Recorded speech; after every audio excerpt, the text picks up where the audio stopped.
हिंदू धर्म में सावन के महीने में भगवान शिव की पूजा अर्चना, सोमवार के व्रत और कांवड़ियों के शिवलिंग के जलाभिषेक का विशेष महत्व है। आइए जानते हैं क्या है कांवड़ यात्रा और क्या है इसका महत्व और कब शुरू की गई इसकी प्रथा। सावन के महीने अथवा श्रावण मास में भोलेनाथ के भक्त गंगा तट पर जाते हैं। वहां स्नान करने के बाद कलश में गंगा जल भरते हैं। फिर कांवड़ पर उसे बांधकर और अपने कंधे पर लटकाकर अपने अपने इलाके के शिवालय में लाते हैं और शिवलिंग पर अर्पित करते हैं। कांवड़ बांस या लकड़ी से बना डंडा होता है जिसे रंग बिरंगे पताकों, झंडे, धागे, चमकीले फूलों से सजाया जाता है और उसके दोनों सिरों पर गंगा जल से भरा कलश लटकाया जाता है। कांवड़ यात्रा के दौरान ये लोग सात्विक भोजन करते हैं। इस दौरान आराम करने के लिए कांवड़ को किसी ऊंचे स्थान या पेड़ पर लटका कर रखा जाता है। साथ ही यह पूरी कांवड़ यात्रा नंगे पांव करना होता है। हिंदू धर्म की मान्यता के अनुसार चातुर्मास में पड़ने वाले श्रावण के महीने में कांवड़ यात्रा का बड़ा महत्व है। माना जाता है कि शिव को आसानी से प्रसन्न किया जा सकता है। उन्हें केवल एक लोटा जल चढ़ाकर प्रसन्न किया जा सकता है। कांवड़ यात्रा शिवो भूत्वा शिवम जयेत यानी शिव की पूजा शिव बनकर करो को चरितार्थ करती है। शिवलिंग के जलाभिषेक के दौरान ये लोग पंचाक्षर महामृत्युंजय आदि मंत्रों का जप भी करते हैं। भोलेनाथ को प्रसन्न करने के लिए भक्त गंगा, नर्मदा, शिप्रा आदि नदियों से जल भरकर उसे एक लंबी पैदल यात्रा कर शिव मंदिर में स्थित शिवलिंग पर उसे चढ़ाते हैं। कुछ विद्वानों का मानना है कि सबसे पहले भगवान परशुराम ने उत्तर प्रदेश के बागपत के पास स्थित पुरा महादेव का कांवड़ से गंगा जल लाकर जलाभिषेक किया था। परशुराम इस प्राचीन शिवलिंग का जलाभिषेक करने के लिए गढ़मुक्तेश्वर से गंगा जी का जल लाए थे।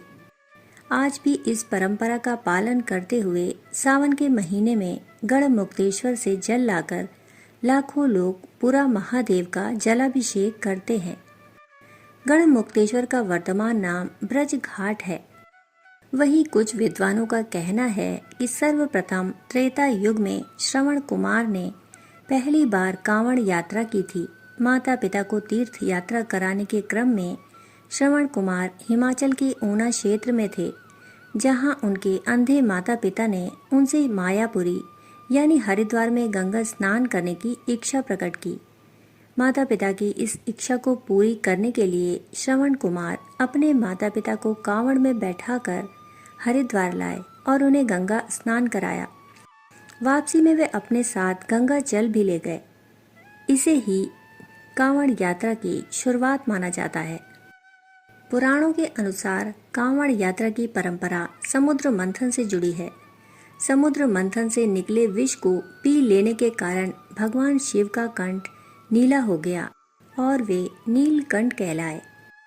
विष के नकारात्मक प्रभावों ने शिव को घेर लिया।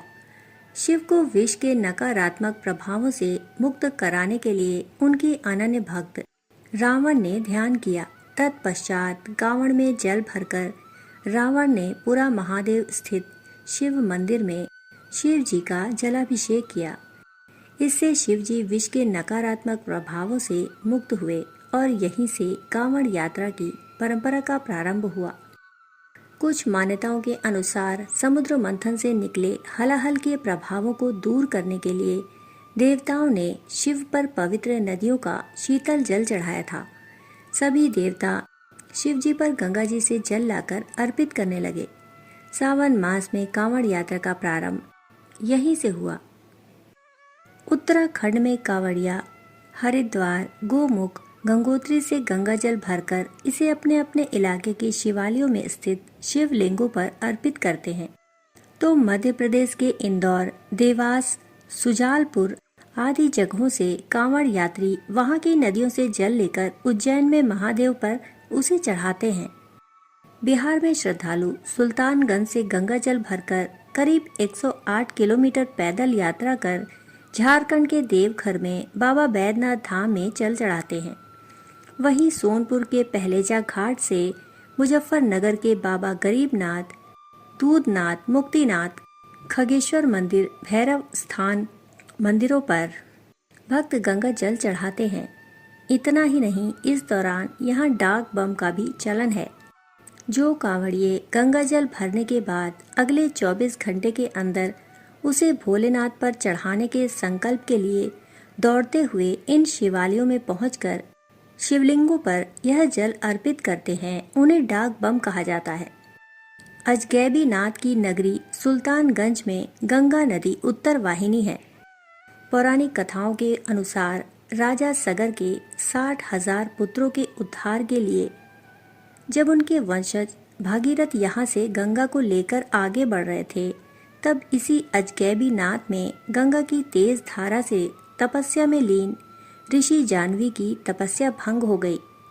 इससे क्रोधित होकर ऋषि पूरी गंगा को ही पी गए। बाद में भागीरथी की विनती पर ऋषि ने जंघा को चीरकर गंगा को बाहर निकाला। यहाँ गंगा को जाह्नवी के नाम से जाना जाता है। पौराणिक मान्यताओं के अनुसार गंगा के इसी तट से भगवान राम ने पहली बार भोलेनाथ को कांवड़ भरकर गंगा जल अर्पित किया था। आज भी शिव भक्त इस कथा को काफी भक्ति भाव से बांचते हैं। सदियों से चली आ रही परंपरा आज भी यथावत जारी है।